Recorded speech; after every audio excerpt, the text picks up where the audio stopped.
오늘은 안경, 제가 눈빛 강조 엄청 열심히 하잖아요. 눈빛을 더 선명하게 보여줄 수도 있고 얼굴에 균형점을 맞춰줄 수도 있고 눈 나쁜 사람에게는 패션 용품이라기보다 필수 아이템이잖아요. 나한테 거의 365일 매일 붙어있는 얼굴형, 내 눈빛 관리에 잘 맞게 고르고 있는지 알려드리기 위해서 안경집을 갑니다. 오늘 찾아뵙는 곳은요, 우리나라 유일무이한 손으로 안경을 만드시는 선생님이세요. 안경이 굉장히 독특하고 캐릭터가 아주 강해서 캐릭터 강한 연예인들, 일본에서는 굉장히 소문난 안경이에요. 바로 찾아뵐게요.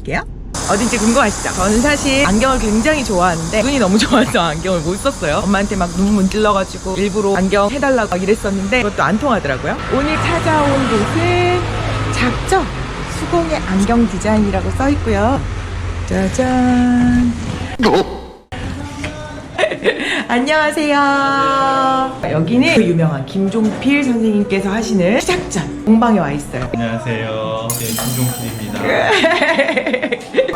좀 열심히 활동하고 계신 디자이너 황재근 씨가 썼던 안경. 황재근 씨는 이 안경을 왜 좋아하나요? 워낙 독특한 걸 좋아하는 분인데 사실상 안경 쪽에 또 독특한 게 별로 없기도 해서 그런 것 같은데 너무 좋아하고 방송에도 많이 쓰고 나와주셔서 저희도 너무 좋죠. 이게 소재가 되게 독특해요. 나무같이 보이는데 나무는 아니에요. 아세테이트인데요. 겉에 로프하게 톱질하고 사포질을 해서 내추럴한 느낌. 이봐요. 나름 전문가인데 이런 모양인 줄 알잖아요? 근데 코받침이 뒤로 들어가 있대요. 저는 뭐를 써도 잘 어울려요. 짠! 이 안경 쓰는 매니아. 네, 양희은 씨도 그렇고 황재근 씨도 그렇고 예술적 감각이 좀 많은 분들 역시 개성이 있어서 선호하시는 것 같아요. 우리나라의 안경 역사가 얼마나 됐었어요? 저는 고조광제 쓴 거 기억나고 김구 선생님. 예, 그게 시작이에요. 한국에서는 길지 않다고 봐야 되는데 산업적으로 봤을 때는 80년도라고 봐야 될 것 같아요. 그때가 한국의 안경 산업이 되게 호황이었어요. 수출도 많이 하고 나라에 돈도 많이 벌어준 산업이었죠. 그럼 선생님이 안경을 만드실 때 접근하는 방식은 안경은 액세서리다, 실용품이다. 사실은 그 두 가지를 다 만족해야 된다고 생각을 하고 있어요. 안경을 디자인할 때 이거는 정말 중요하게 생각한다. 많지만 착용감? 안경으로서의 기능성이 일단 기본적으로 되어 있어요. 옷도 착용감 좋아야 되지만 디자인이 예쁘면 좀 불편할 때 있거든요. 근데 안경은 불편하면 쓸 수가 없는 거예요. 제가 보기엔 이제 시작되는 것 같아요. 안경 쪽에서는 확실히 패션이나 이런 쪽보다 조금 느리긴 하거든요. 기본적인 기능성이나 착용감에 대한 게 어느 정도 베이스가 많이 올라와 있다. 선생님은 수공 제작을 하시는 거잖아요. 네. 제가 수공으로 만드시는 분들을 꽤 뵙긴 했어요. 나무 깎아서 만드시는 분도 있고. 한국에서는 안경을 수제작하는 사람으로서는 독보적이신데 왜 그렇게밖에 안 되나요? 왜 선생님밖에 남아있지 않나요? 신흥 강자들이 떠오르고 이럴 수 있는 환경이 갖추어지지 않나요? 첫 번째 생각에는 안경이라는 것을 배울 수 있는 데이터가 축적돼 있지 않은 첫 번째 이유인 것 같아요. 그래서 다양한 사람들이 하고 싶어도 장벽이 있는 거죠. 하더라도 시장에 대한 배움이라든가 이게 있어야 되는데 그런 것도 부족한 거죠. 결국에는 배우기 힘들었는데 그래도 하고 싶어서 했는데 그걸로 생계 유지가 안 되는, 다들 하기 힘들어하고. 안경 디자이너라는 직업 아직은 쉽지 않지만 앞에 미래. 저는 있다고 봐요. 더 정확히 말하면 하기 나름이라고 봐야 되는데 불가능하지는 않다. 데이터 축적이 부족한 게 가장 큰 원인이라고 했지만 사실상 전 세계적으로 안경 시장 쪽에서 보면 한국만 부족한 게 아니고 어느 나라나 다 안경에 대한 자료라든가 디자인과 경험이라든가 이런 게 많이 부족해요. 상대적으로 봤을 때도 경쟁력 부분에서 가능하다, 불가능하진 않다. 두 번째는 감성적인 만족감. 썼을 때 내가 예뻐 보여. 예쁘고 사람마다 만족하고 행복감 느끼는 게 다르겠죠. 내가 예뻐 보이는 걸 떠나서 이 안경 때문에 내가 새로 태어나 보여. 선생님의 안경은 캐릭터를 부여해주는 그런 안경 같은데 새 생명을 넣어주는. 수제 안경들은 캐릭터가 있으니까 그게 또 장점인 것 같긴 해요. 세 번째로 꼽자면 많은 사람들이 조금 더 좋아해 줄 수 있는 만족감 주게 하는 게 디자이너 몫이 아닌가. 왜 있잖아요. 안경이 제일 돈을 많이 번다. 그런 말 많았죠. 안경 뭐 30만 원 주고 샀는데 얼마 실 안 제작비는 3,000원이다. 이런 얘기도 있고 내가 배보다 배꼽이 더 크다. 새 하나 골랐어. 근데 렌즈만 더 비싸고. 근데 선생님이 생각할 때 안경 이것만 잘 체크해서 고르면 진짜 속지 않고 살 수 있다. 어떻게 보면 사람에 따라 만족하는 거에 대해서 다양한 가치관을 갖고 있어서 좀 다르긴 한데 써보거나 추천해주는 걸 피팅을 받아보고 하면 일단 첫 번째 편한 거, 가격 브랜드 둘째치고 편하고 사실 안경이 옷보다 사람이 오랜 시간을 착용해요. 맞아. 옷을 매일 입는 사람은 별로 그렇죠, 없죠. 근데 그렇죠. 안경을 매일 하나로 쓰는 사람이 더 많거든요. 옷을 매일 입죠. 그 다른 옷으로. 집에 계실 때 안경만 쓰고 계시는 안경 디자이너. 네. 디자인이 동그란 안경테가 되게 많이 유행하잖아요. 네. 이 동그란 안경테가 좀 지나고 나면 뭐가 유행을 하게 될까요? 지금 뭔가 변화의 움직임은 있어요. 전체적으로 동그란 느낌을 비진 않았는데 사이즈감이 조금 작아지고 어느 일부분에 엣지가 좀 들어가요. 크라운 컷이라고도 얘기를 하는 약간씩의 변형. 그쪽 완전 사각은 아닌데 아주 둥근 사각. 옷은요 선생님 4대 패션쇼에서 한번 쫙 돌면 그 다음에 우리나라로 들어오거나 패션 잡지에 연예인이 입거나 이렇게 해서 유행이 되거든요. 안경은 패턴 리듬에 거의 비슷하게 바뀌나요? 충분히 영향을 많이 받죠. 그런 마케팅적인 요소라든가 시장을 움직이는 안 보이는 손은 아니고 보이는 손으로 인해서 샤넬이나 구찌나 안경을 꺼내서 놓지만 전문적인 안경 브랜드들이 선도하는 게 있을 것 같은데. 그렇죠. 시장이 조금 예. 다르긴 하죠. 안경 쪽에 부티크 시장이라 그러는 거의 시초격이 알랑 미클리. 전 세계적으로 한국만 그런 게 아니라 옷에 샤넬 같은 거. 전 세계적으로 안경 전문 브랜드 유행이 좀 됐죠. 벨기에 떼오라는 브랜드도 전 세계 매니아들 다 좋아하는 디자인틱한 안경으로 유명하고요. 아직 한국에는 아직 보급이 안 됐는데 제일 쳐주기도 하고. 같은 경우에 또 그 당시에 전 세계에서는 굉장히 큰 이슈였었어요. 스타일이나 구조적 방식 이런 게 완전히 새로운 거였기 때문에 아이스 베를린 아이스 베를린.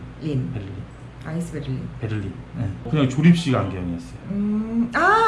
예. 이렇게 밟아도 부러지지 않고 이렇게 탁 튀어오르고 그렇지. 이런 소재의 변화가 거기서 굉장히 고급스러워. 안경이 그 다음부터는 걸쳐도 안 입은 옷처럼. 안경에 대한 생각, 스타일 이거를 많이 바꿨죠. 그 전에 안경은 눌려서 뭉개거나 깨지면 못 쓰는 거 이랬는데 그 후에 안경이 왜 깨지면 못 써? 다시 유리만 바꿔 끼고 써야지 이런 개념으로 많이 바뀌었어요. 그죠? 선생님하고 호흡하기 시작한 게 문재인 대통령 안경을 컨설팅 해달라고 요청하면서 아쉽게도 우리나라 제품이 아니고 린드버그라는 너무나 유명한 린드버그도 뭐 알랑미클리처럼 전 세계적으로 이미 탑 클래스의 안경이었어요. 지금도 그렇고 강남의 모 안경원에서는 연 판매량이 엄청나다는 군사에서 얘기가 나왔었기 때문에 린드버그 다음에 안경값이 확 올라간 것 같아요. 저는. 약간 그런 경우 그죠. 그것도 있죠. 린드버그 막 80만원, 90만원 테만 이렇게 하는데 치는 부자들은 다 쓰고 있다는 린드버그. 안경을 고를 때요 소비자들이 디자인의 이름을 잘 몰라요. 이 부분은 뭐라 그래요? 이 끝자락에 있다 그래서 안경 쪽에서는 이제 엔드피스 엔드피스. 예, 다리는 이제 템플이라 그러고요. 네.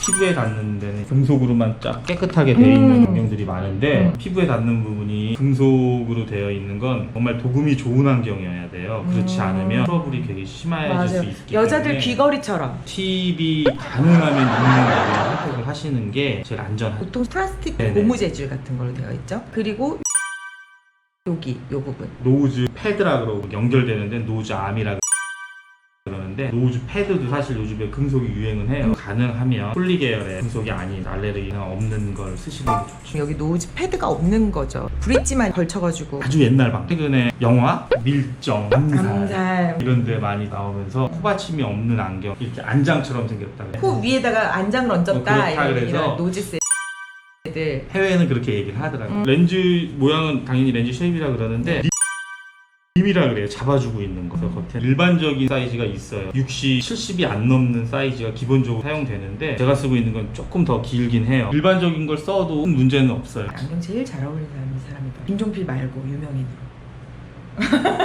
양희은 선생님이 이렇게 많이 잘 소화해 주시는 것 같아요. 너무 감사하게 생각하고 그분 스타일이 패션적으로 화려하시는 거 좋아하시는 것 같더라고요. 이게 잘 맞는 것 같아서 그분 되게 생각이 많이 났고 반대로 안경이 없으면 안 되는 유재석 씨. 선생님의 안경을 딱 쓰면은 지금하고 그런 이미지가 되겠죠. 유재석이 어떤 안경을 쓰면 새로운 변화에 덜 맞을까요? 그전하고 다른 시도라면 예를 들어 슬림한 금속 안경이라든가 더 깔끔해 보이는, 지금은 깔끔하다기보다는 단순하고 베이직한 느낌, 약간 무미건조한 느낌이 좀 있으니까. 근데 그거는 더 잘하실 거 아니에요? 얘기하다 보니까 그래요. 당연하죠. 제가 더 잘 알긴 하지만 선생님 어떻게 생각하시는지 여쭤보는 거예요. 안경 탐구 생활. 안경이 패션 소품이라기보다 나한테 착용해 있는 패션 제품 중에서는 속옷 같은 거죠. 딱 밀착되어 있고 착용감이 아주 좋아야 되고 디자인이 약간 용서되지 않더라도 편함이 더 용서가 돼야 되는 제품 중에 하나예요. 안경을 고를 때는 이 얼굴을 알라.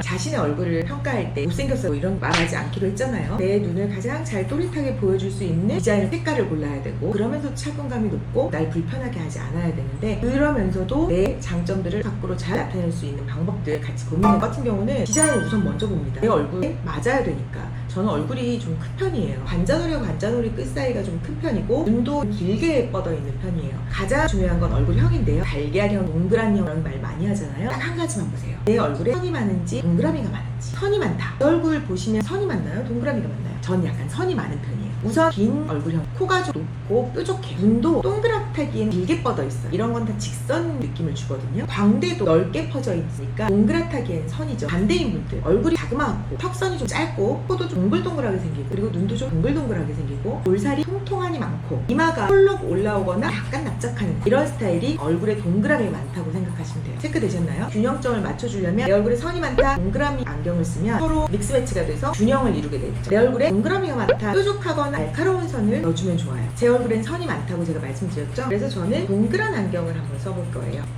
쓰니까 김구 선생 같으면서 뭐 지식 있고 확실 있어 보이지 않나요? 이 동그란 안경을 딱 끼면 얼굴에 라인이 3분의 1로 딱 잘리면서 눈을 확 집중되는 느낌이 있죠. 그러면서 눈을 동그랗게 강조해주는 느낌이 있어요. 상반대 선이 많은 안경 한번 써볼게요. 어때요?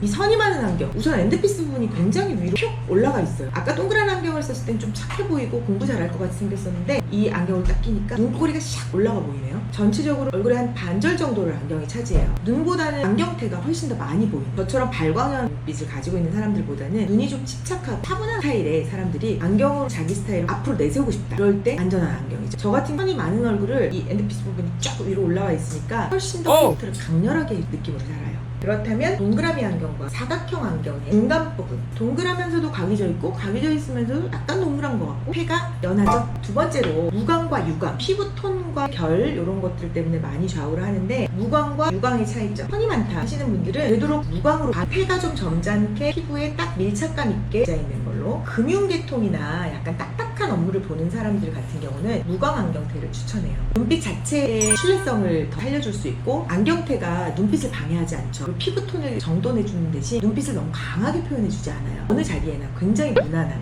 무광 안경테. 나는 얼굴에 동그라미가 많아 이러신 분들은 무난해 보일 수 있는 느낌이 있기 때문에 광이 있는 안경테로 빛이 또렷해 보이는, 에너지 좋고 컨디션 좋은 날은요 무광 안경테를 써도 괜찮아요. 눈빛이 말똥말똥하고 잘 떠여 있으니까 내가 어제 술을 좀 많이 먹었어, 회식에서 좀 고생을 했어, 동그랗게처럼 풀렸어 라고 생각하실 때는 광이 반짝반짝 나는 테를 선택하시면요 눈빛을 또릿또릿하게 살려줄 수 있어요.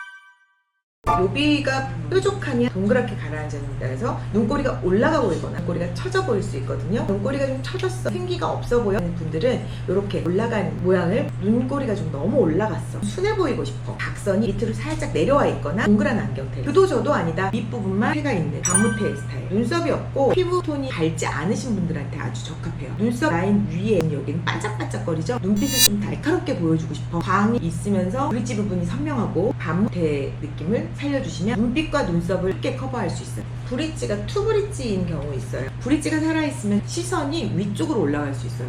그래서 눈을 중심으로 움직여줄 수 있는데 여기서 단점 뭐냐면 위에 눈썹, 눈보다 눈썹이 더 많이 보일 수 있거든요. 너무 다 잘 어울리니까.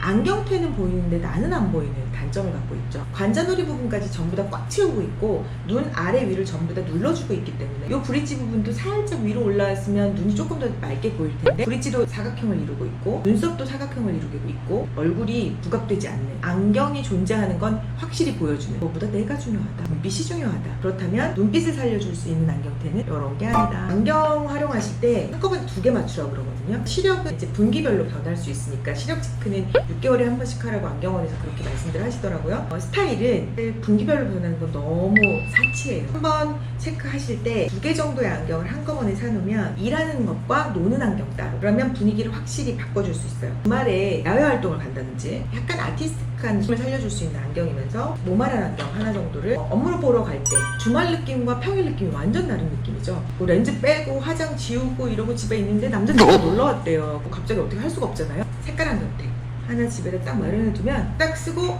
입술 바르면 노 메이크업도 문제 없어요. 눈썹을 만들어 주셨네요 이렇게.